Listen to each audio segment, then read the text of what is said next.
Պարոն Վարդանյան, դրա համար ռեսուրսներ են պետք, սակայն ադրբեջանական զինուժը արդեն Ստեփանակերտի մատույցներում է ամրացած, Արցախը շրջափակված։ Դուք գիտեք, մենք անցել ենք երկար պատմական ճանապարհ, ունեցել ենք տարբեր դժվար ժամանակահատվածներ եւ 92 թվականին անկայնացին Ասկերանում եւ մենք շատ զոհեր տվեցինք եւ Մարտակերտում եւ ուրիշ շրջաններում։ Այո, ծանր իրավիճակ է, բայց ես վստահ եմ, որ եթե մենք ունենք հստակ որոշում, կամք եւ միացման այդ ուժը, մենք կհաղթարենք բոլոր դժվարությունները, չնայած իրանք իսկապես շատ լուրջ են եւ խնդիրները շատ ծանր են, բայց նույն ձևի ես տեսել եմ այս 9 ամսվա մեջ այստեղ ներկայանալով, որ մարդիկ պատրաստ են միջև վերջ պայքարելու, մարդիկ պատրաստ են իրանց հայրենիքը պաշտպանելու եւ դա մեծ ուժ է, որ պաշտպանում ես քո հայրենիքը, քո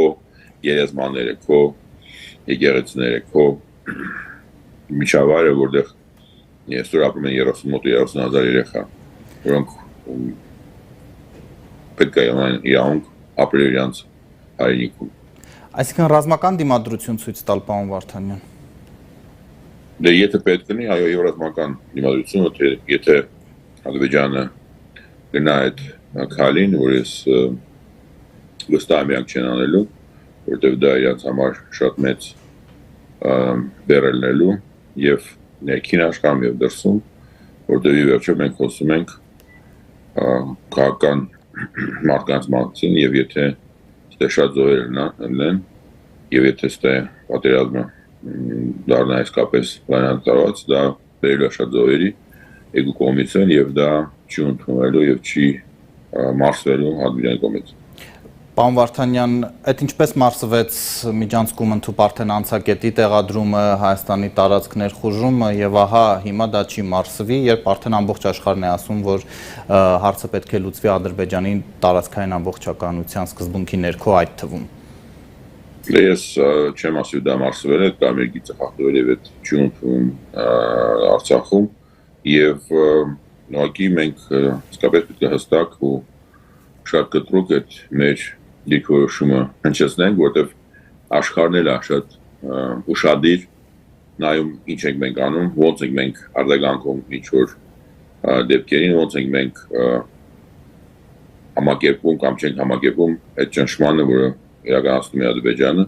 եւ այդ կողմից շատ կարեւոր է, որ հայտարարված նախագահի կողմից իր ելույթում խոսքերը դառնան իրականություն, դառնան իսկական գործեր, որտեղ ցավոք սրտի շատ հայտարարություններ են եղել ու շատ քիչ քայլեր են արվել վերջին ժամանակում եւ դրա համար որ աշխարհը հասկանա որ դա լուրջ է, ոնց որ դա եղավ, չգիտեմ, ուրիշ երկրների տարբեր ժամանակաշրջանում, Ֆինլանդիայում կամ Կուբայում կամ Վիետնամում, պետք է իսկապես մարդիկ զգան, որ մենք պատրաստ ենք միջև վերջ պաշտպանել մեր հայրենիքը եւ դա պատասխանը շատ կարևոր է որ մարդիկ դա զգան 100% որ դա մեր մեջ է ուժը եւ այդ որոշումը կայացած է։ Դուք դա ասում եք նաեւ ձեր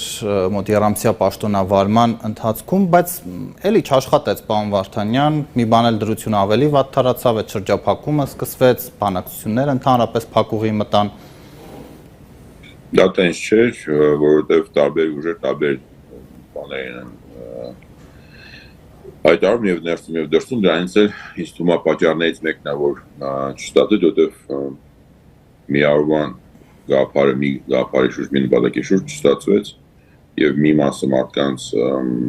տարբեր պատճառներով տեսնում էին ուրիշ լուծում, թեթև ենթարկվելով, թեթև գնալ կոմպրոմիսների, բիզնես անել Ադրբեջանի հետ եւ հնչեցրել են դան, ստեից էլ, դրսից էլ։ Դրա համար ցավոք սրտի մեր մեջ 100%-անոց չէր այն ժամանակ այդ հասկացողությունը, որ իջումներով մենք ուղղակի ամեն անգամ ավելի ենք վատացնում մեր իրավիճակը եւ իմ դուրս գալը պաշտոնից ինձ պաշտոնից իմ հրաժարական իմ գործից անելը նախագահի կողմից հույս էր մարդկանց մոտ, որ ինչ-որ բան կփոխվի, ստվեց, որ ոչ մի բան չփոխվեց, նույն ձևի Ադրբեջանը շարունակում է իրենց ռազմավարությունը ամեն ձևով ճնշելով 120,000 արցախցիներին ստիպելով իրանք ենթարկվելու իրանց որոշմանը եւ դրա մեջ ոչ մի բանավարություններ չկան, ոչ մի կողմից իրանք պատրաստ չեն նստեն սեղանի շուրջ եւ նորմալ բանավարություններ անել, որը ուրիշ ես չեմ տեսնում տարբերակ բացի բանավարություններից։ Հետևաբար դիմադրության պատրաստվելն էլ արկածախնդրություն չէ, արդյոք պարոն Վարդանյան, մարդկանց նոր արյունահեղության տանել։ Իսկ դուք ուրիշ տարբերակ ունեք,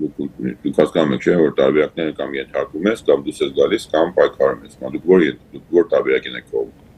Պաշտոնական Երևանի առաջարկն է ճանաչել Արցախը Ադրբեջանի կազմում, բայց միջազգային երաշխիքներ ստեղծել, որ այնտեղ հայեր ապրեն, ըստ էության մնա հայկական Արցախը։ Դուք դրան համաձայն եք։ Ձեր տեսակետն եմ հարցնում, պարոն Վարդանյան։ Ես ուզում եմ որպես դուք որպես հայ, որպես հրագրող, պատասխան եք, դուք հավատում եք, որ երկիրը, որը իր ազգը չի կարող, իր քաղաքացիները չեն ստանում ոչ մի իրավունքներ եւ իրանք ճնշված են վերջին տասնյակ տարիները մի ընտանիք ղեկավարում այդ երկիրը եւ բոլոր ռեյտինգներով իրանք վերջին տեղերում են մարդու իրավունքի պաշտպանության ռեյտինգում կամ խոսքի ազատ խոսքի հնարավորություն ասելու դուք դրան հավատում եք որ դա հնարավոր է այս իրավիճակում եթե կուտակված այս 35 տարվա մեջ այդքան եղել է զոհերի բան որ այս իրավիճակում այդ ատելությամբ որը նշվում է Ադրբեջանում դեպի հայ նկատմամբ ինչ որ ձևով հնարավոր կլինի դա պաշտպանել եւ ինչ որ ձևով մեխանիզմ ինչ մեկ կարապահով ինձ Հայաստանն էլ որը գարանտ էր անվտանգության իրականության արդեն հետական դրանից ես չեմ ասում ուրիշ ես ուզում եմ դեպս վերակիրը որպես մենք խոսում ենք որպես հայ ոչ թե մենակ սա ոչ քաղաքական հարց է սա ոչ սոցիալական կամ պաշտոնյա հարց է սա մեր հայրենիքներու չնելու հարցն է համար ուսում եք որ ամենից պիտի դիքորոշենք այդ հարցի շուրջ